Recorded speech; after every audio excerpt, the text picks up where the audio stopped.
I love my sharks. And I start seeing them coming in with these hooks.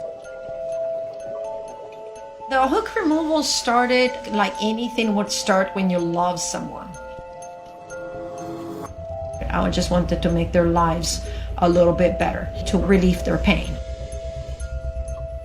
With Foggy Eye, one day she showed up and she had one that was actually inside. I would open her jaw and see the hook.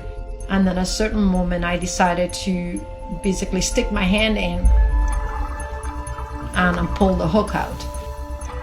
But then as soon as she came back, she allowed me to pet her. And from that day on, became a shark that would just show up on the dive. And all of a sudden I will feel a pressure on my hip. And I will turn around and she'll be like leaning into me, just stop swimming. This change of personality from before the hook and after the hook was very much a light bulb for me.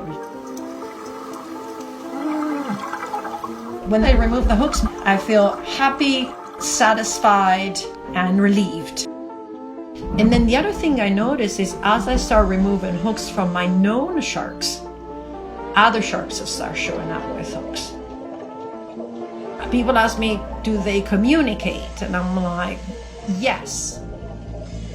They're very accepting. Sharks in general in the world are very tolerant of our presence, entering their world.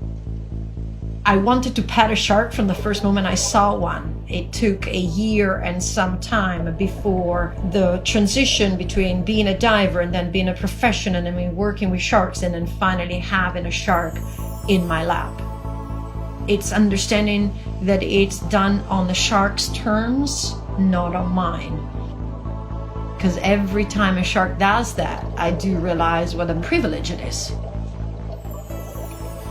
This is a wild animal, and she's given me full trust.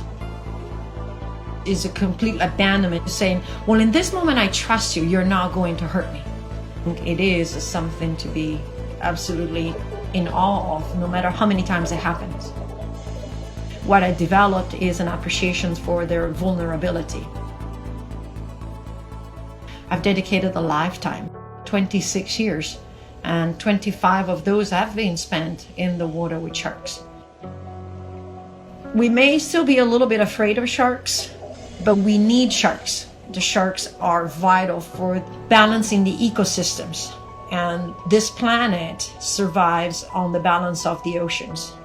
They have been affected by our fishing, by our coastal destruction, by our pollution. This is the box of hooks that I've removed through the years. Over 300. I think sharks are absolutely beautiful. I love how they sinuously swim through the water. Like my parents taught me, there are no monsters in the sea, only the one we make up in our heads.